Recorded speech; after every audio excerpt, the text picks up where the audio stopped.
بھائیوں، آپ حضرات کے سامنے نماز کا بیان چل رہا ہے اور اس میں بھی شرائط نماز کا ہمارا بیان چل رہا تھا۔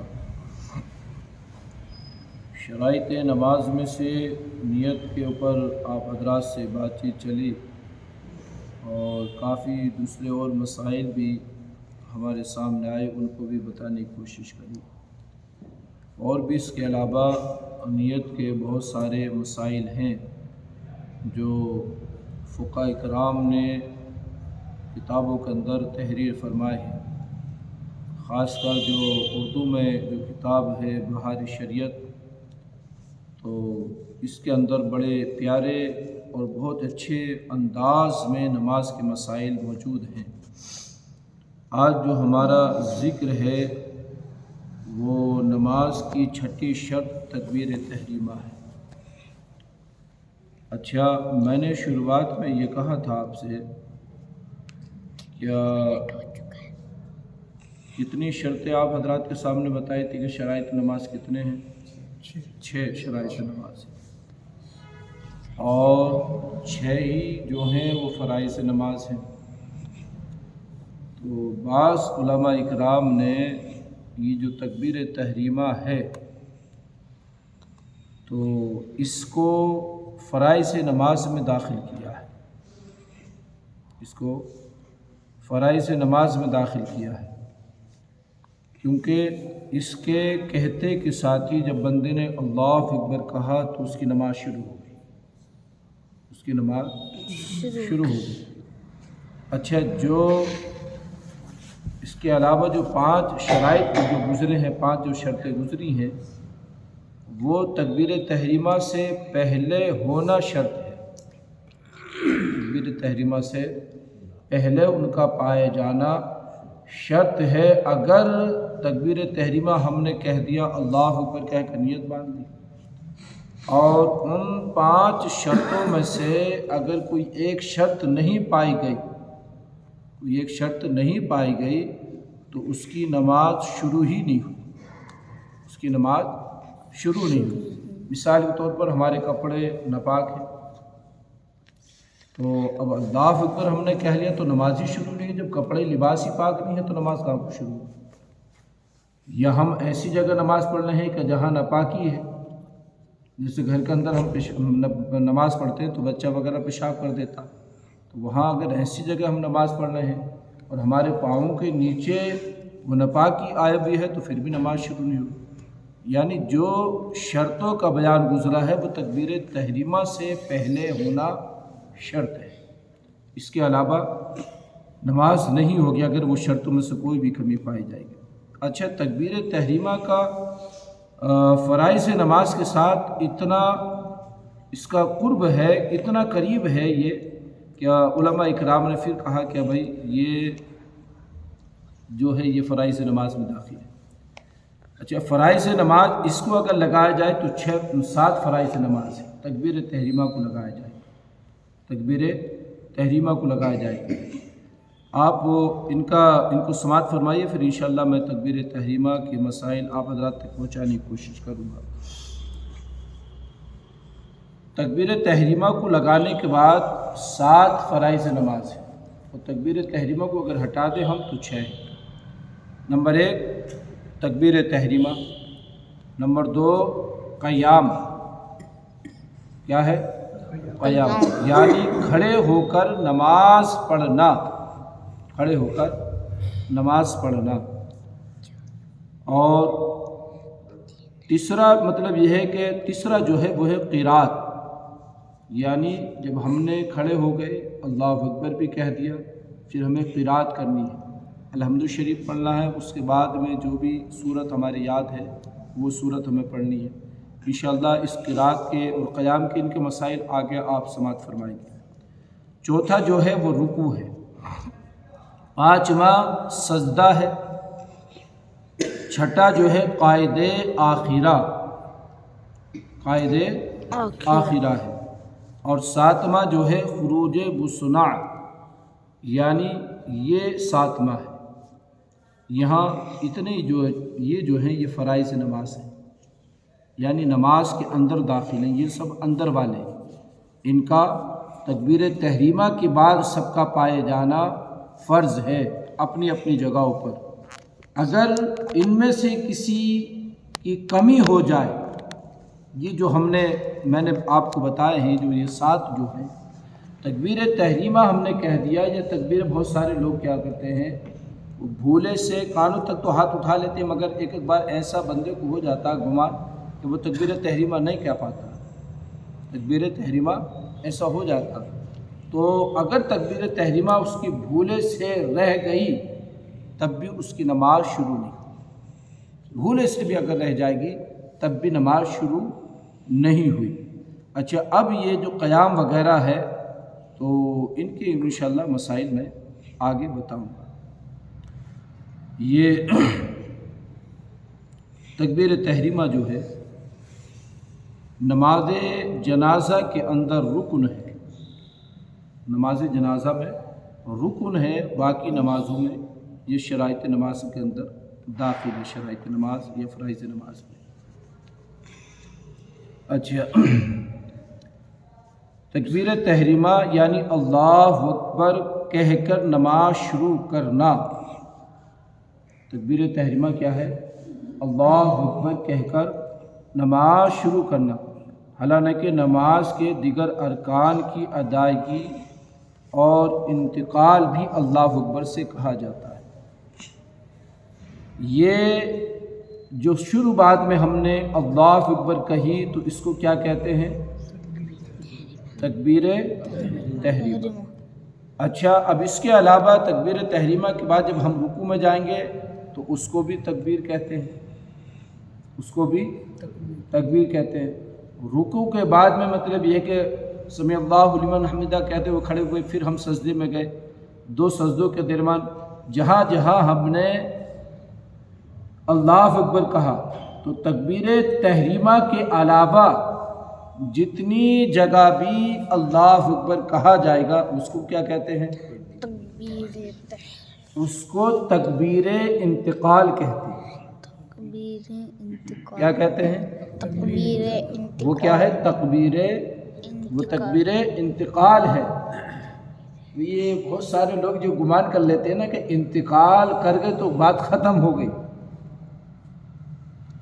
تو یہ تکبیر انتقال بھی نماز کے اندر کئی سارے ارکان میں مطلب یہ کہ ہم ادا کرتے نہیں کرتے ہیں بھائی، ہم قیام میں تھے، قیام میں سے جب رکوع میں گئے تو تکبیر انتقال کہا، رکوع سے سجدہ اٹھایا، پھر ہم جب سجدے میں جا رہے ہیں تو پھر تکبیر انتقال ہے، پہلے سجدے سے دوسرے سجدے جب بیٹھ رہے ہیں ہم جلسہ میں تو پھر تکبیر انتقال ہے، دوسرا سجدہ کر رہے ہیں پھر تکبیر انتقال ہے۔ تو یہ جو بعض لوگوں نے یہ تصور کر لیا کہ انتقال کرنے سے بات ختم ہو جاتی ہے، انتقال کرنے سے بات ختم نہیں ہوتی۔ انتقال کے معنی کیا ہے پتہ؟ انتقال کے معنی یہ نہیں کہ بات کو ختم کر دیا جائے، بات کو ختم کر دیا جائے یا انسان کوئی انتقال کر جائے تو وہ ختم ہو گیا، اس کا وجود ختم ہو گیا، نہیں۔ انتقال کے معنی یہ ہے کہ ایک چیز دوسری، مطلب یہ ہے کہ ایک جگہ سے دوسری جگہ کو چلے جانا، یہ انتقال ہے۔ کیا ہے؟ ایک جگہ سے دوسری جگہ کو چلے جانا، یہ انتقال۔ جیسے ہم قیام میں کھڑے تھے، اب قیام میں سے جب رکوع میں گئے تو ایک رکن سے دوسرے رکن کی طرف ہم چلے گئے، تو یہ انتقال ہے، یہ انتقال ہے۔ اب مثال کے طور پر آپ مسجد میں بیٹھے ہوئے، یا میں مسجد میں ہوں، اب میں مسجد میں سے اگر اپنے گھر چلا جاؤں تو یہ بھی انتقال ہی ہے۔ تو یہ اس انتقال کرنے کو مطلب یہ کہ ختم کرنا کہیں گے، تو انسان مطلب یہ کہ انتقال کے جملے سے جو لوگ گھبرا جاتے ہیں کہ یار یہ ختم ہو گیا، اب بات ختم ہو، تو یہ ظاہری زندگی کی بات ختم ہوئی ہے، اس کی حقیقت کی بات شروع ہو گئی ہے وہاں سے، اس کی حقیقی بات وہاں سے شروع ہو گئی ہے۔ حقیقت میں تو اب زندگی کی بات اب شروع ہوئی ہے نا، جو ظاہری زندگی تھی وہ ختم ہوئی، اب جو زندگی کے اندر یہاں دنیا میں ہم کر کے گئے ہیں، رانی کے اندر جو ہم نے کیا ہے، وہاں جانے کے بعد اب اس کا پورا حساب کتاب سب دینا ہے۔ تو انتقال سے بات ختم نہیں ہوتی ہے۔ انتقال کا معنی جو ہے ایک جگہ سے دوسری جگہ کو ہجرت کر جانا، کوچ کر جانا۔ تو یہ اس کو تکبیر انتقال کہیں گے. کبھی کوئی لوگ مطلب بعد میں کوئی گھبرا دے کہ یار تکبیر انتقال کہاں ہے، ہم نے تو سنا نہیں. تو اب یاد رکھنا تکبیر تحریمہ شروعات میں کہی جاتی ہے اللہ اکبر جب ہم نے نیت باندھی. تو اس کے علاوہ نماز میں جتنی مرتبہ بھی ہم کہیں گے اللہ اکبر وہ سب تکبیر انتقال ہے. جن نمازوں میں قیام فرض ہے اس میں تکبیر تحریمہ کے لیے بھی قیام فرض ہے. تکبیر تحریمہ کے لیے قیام فرض ہے. اب اپنی رانی کے اندر کئی سارے لوگ میں دیکھتا ہوں ایسے ہیں، آئے انہوں نے چیئر لگائی، کرسی لگائی اور بیٹھ کے نماز شروع کر. جب وہ گھر سے آدھا کلومیٹر چل کر مسجد تک آ سکتا ہے، آدھا کلومیٹر جب گھر سے چل کر مسجد تک آ سکتا ہے تو یہاں جب آئے گا تو وہ کرسی پہ بیٹھ کر نماز پڑھے گا. ایسے لوگوں کی نماز نہیں ہوتی کیونکہ ان کو مسئلہ معلوم ہی نہیں. اور وہ اتنے بڑے آدمی ہیں کہ وہ کبھی اپنے امام سے اس متعلق کہ میں نماز بیٹھ کر پڑھ رہا ہوں، کس کنڈیشن میں بیٹھ کر نماز پڑھنا جائز ہے اور کس طرح سے بیٹھ کر نماز پڑھنا جائز نہیں ہے، کبھی اپنے امام سے نہیں پوچھے گا. کیونکہ وہ اپنے آپ میں اتنا بڑا ہے، وی آئی پی آدمی. یار وہ وی آئی پی آدمی پھر وہ امام صاحب سے کیسے مشورہ کر سکتا ہے؟ وی آئی پی آدمی امام صاحب سے کیسے وہ مشورہ کرتے ہیں؟ وہ جو وی آئی پی زیادہ ہوتے ہیں وہی لوگ بیٹھ کے نماز پڑھتے ہیں، باقی تو بیچارے جو غریب لوگ ہوتے ہیں تو وہ تو ان کا تو سب حال میں چل ہی جاتا. اور بیچارہ غریب جو ہے وہ شرم کی وجہ سے بھی کرسی پہ بیٹھنا یا ویسے بیٹھنا گوارا نہیں کرتا. میں نے ایسے بہت سارے لوگ دیکھے کہ وہ تکلیف بھی ہوتی ہے مگر وہ کہتے ہیں مولانا صاحب شرم کی وجہ سے ہم وہ نہیں کرتے. اللہ نے کہ شریعت میں اجازت ہے اگر اس طرح کی کنڈیشن ہے تو.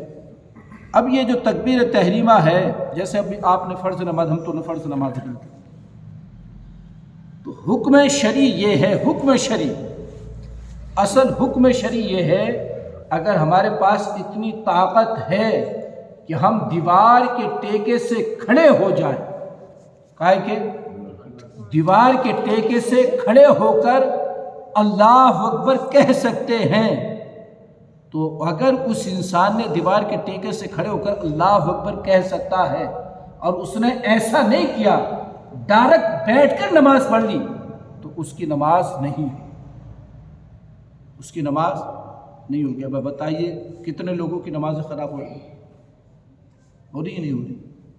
کیونکہ وہ مسئلہ پوچھنا ہی نہیں چاہتے. پوچھیں گے تو شریعت کی بات پر پھر عمل کرنا پڑے گا، اور عمل اگر کرنا پڑے گا تو پھر مطلب یہ ہے کہ جو ان کا منصب ہے وہ گر جائے گا. نماز ہو یا نہ ہو ہمارا منصب نہیں گرنا چاہیے. تو دوستو یہ حکم شرعی.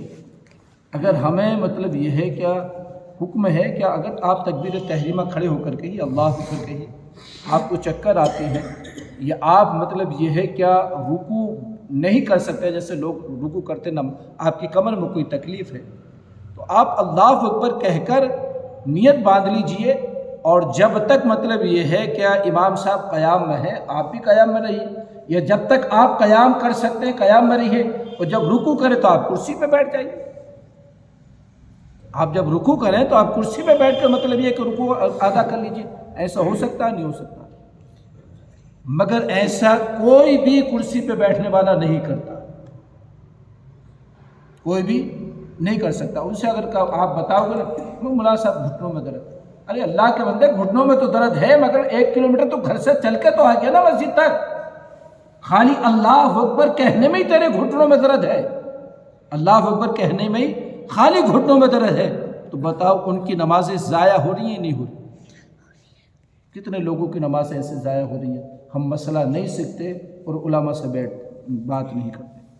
تو ہمیں یہ چاہیے کہ ہمیں مسئلہ خاص کر نماز کے مسائل ہمیں اپنے اماموں سے سیکھنے چاہیے. وہ کوئی بھی امام ہو اس سے ایک مرتبہ ضرور ہم رابطہ کریں اور پورے جو مسائل ہیں نماز کے ہمیں وہ سیکھنے چاہیے.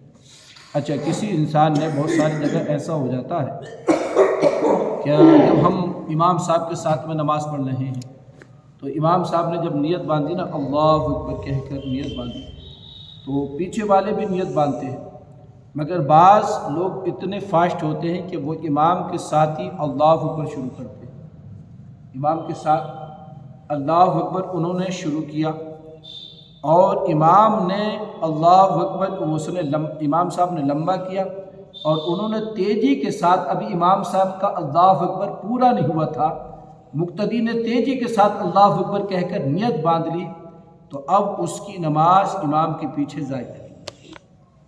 وہ اپنی الگ اقتدا کرے گا، اپنی الگ پڑھے گا تو نماز ہو جائے گی، مگر امام کے پیچھے نماز اگر اقتدا کر رہا ہے تو امام کے پیچھے نماز نہیں۔ ایسے بہت ساری دفعہ ہو جاتا نہیں ہو جاتا، تیزی میں ہو جاتا، تو ان کو ہمیں یاد رکھنا چاہیے کہ اس کنڈیشن میں نماز نہیں۔ اچھا، ہم نے امام صاحب کو رکوع میں پایا اور رکوع میں پانے کے بعد بہت سارے لوگ بڑی تیزی کے ساتھ آتے، فاسٹ آتے، اور فاسٹ آنے کے بعد دیکھو ایک مسئلہ میں نے پہلے بھی بتایا، اب بھی میں بتا رہا ہوں، اگر آپ نے امام کو رکوع کے اندر پا لیا تو امام صاحب رکوع میں ہیں، آپ اللہ اکبر کہہ کر نیت باندھ کر، میں نے کئی سارے لوگوں کو اب بھی ثنا پڑھتے ہوئے دیکھا، وہ محسوس ہو جاتا نا، بھائی نماز اتنی تو وہ ہے نہیں، آدمی رکوع بھی کرتا تو محسوس ہو جاتا، تو کئی سارے لوگ آج بھی ایسے ہیں کہ ہمارے ایک بھائی نے سوال مجھ سے کیا تھا کہ مناسا جب تک ہمیں سکون ہی نہیں ملتا جب تک ہم ثنا نہ پڑھیں، تو تیرے سکون کو تو اپنے سکون کو دیکھے گا یا شریعت کے مسئلے کو دیکھے گا یار؟ تو اپنے سکون کی بات کرے یا شریعت کے مسئلے کی بات کرے؟ شریعت کا جو حکم ہے وہ مان، اپنے سکون کو مت دیکھ، تیری سوچ میں کیا چل رہا ہے، تیرے ذہن میں کیا چل رہا ہے، تو اس بات کو مت دیکھ، اللہ اور اس کے رسول کا کیا حکم ہے اس کو دیکھا جائے، اللہ اور اس کے رسول کا کیا حکم ہے اس سے دیکھا جائے نا۔ ہم اپنی طبیعت کے مطابق نماز تھوڑی پڑھنی ہے، ہمیں نماز جو پڑھنی ہے مصطفیٰ کی شریعت کے مطابق نماز پڑھنی ہے، اللہ اور اس کے رسول کے حکم کے مطابق ہمیں نماز پڑھنی ہے۔ تو پھر وہ کہتے ہیں کہ پھر ثنا کب پڑھیں گے، ہم نے نہیں پڑھی تو، ارے بات ختم ہو گئی، جب امام نے قرات کر دی بات ختم ہو گئی، تیرے ذمہ ہی نہیں رہی اب ثنا پڑھنا، تیرے ذمہ ہی نہیں رہی ثنا پڑھنا۔ اور کوئی اگر ثنا بھولے، اگر کوئی ثنا پڑھنا بھول جائے تب بھی اس کی نماز درست ہے، اس کی نماز میں کوئی فرق نہیں پڑے گا، اس کی نماز میں کوئی فرق نہیں پڑے گا۔ پہلے آپ سمجھو تو صحیح کہ ثنا پڑھنا واجب ہے، سنت ہے، کیا ہے ثنا پڑھنا؟ آپ نے بات سمجھی نہیں اور آپ نے ثنا کو اتنا امپورٹنٹ سمجھ لیا کہ آپ اپنی نمازیں خراب کر دیتے، آپ اپنی نمازیں خراب کر دیتے، تکبیر تحریمہ کا ثنا کے چکر میں آپ ثواب نکال دیتے، ایک رکعت آپ کی چلی جاتی ہے ثنا کی وجہ سے، آپ کو یہ معلوم ہی نہیں چل پاتا کہ ثنا پڑھنا کس وقت حکم ہے ثنا پڑھنے کا، مگر تمہیں دل کو قرار ملنا چاہیے، کچھ آئے یا نہ آئے مگر دل کو قرار ملنا چاہیے۔ ارے دل امام کے پیچھے لگاؤ، اللہ تعالیٰ اس میں قرار دے دے گا، امام کی نماز کے پیچھے دل کو لگاؤ، اللہ تعالیٰ اس میں قرار دے دے گا۔ تو جب امام صاحب رکوع میں ہیں تو ہمیں ثنا پڑھنے کی کوئی گنجائش نہیں، ہمیں ثنا نہیں پڑھنا، ہم نے اللہ اکبر کہہ کے تکبیر تحریمہ پہلے کہنا ہے، تکبیر تحریمہ اللہ اکبر کہہ کے ہمیں نیت باندھنی ہے، اور نیت باندھ کے دوسری تکبیر کہتے ہوئے اللہ اکبر کہتے ہوئے ہمیں رکوع میں جانا ہے۔ اگر پہلی ہی تکبیر کے ساتھ ہم رکوع میں چلے گئے، ہم نے ہاتھ اٹھائے اللہ اکبر کہتے ہوئے ہم رکوع میں چلے گئے اور ہاتھ بڑھائے کہ ہمارے گھٹنوں تک ہاتھ پہنچ جائے، اتنے جھک گئے ہم، ہماری نماز نہیں ہوئی، کیونکہ تکبیر تحریمہ کہنا شرط ہے، یا بعض علماء کے نزدیک فرض ہے، وہ ادا ہی نہیں ہوا، ہماری نماز ہی شروع نہیں ہوئی، ہماری امام کے پیچھے بھی رہی۔ تو یہ اللہ کے بندو بخوبی مطلب یہ ہے کہ آپ کھڑے ہو کر اطمینان کے ساتھ اللہ اکبر کہو، اللہ اکبر کہتے ہوئے ڈائریکٹ کوئی نہ ثنا پڑھنی ہے نہ کوئی تسبیح پڑھنی ہے، دوسرے اللہ اکبر کہتے ہوئے آپ رکوع میں تشریف لے جائیں۔ اللہ تعالی ہم سب کو دین کے مسائل پر عمل کرنے کی توفیق عطا فرمائے۔ مالک مولا جو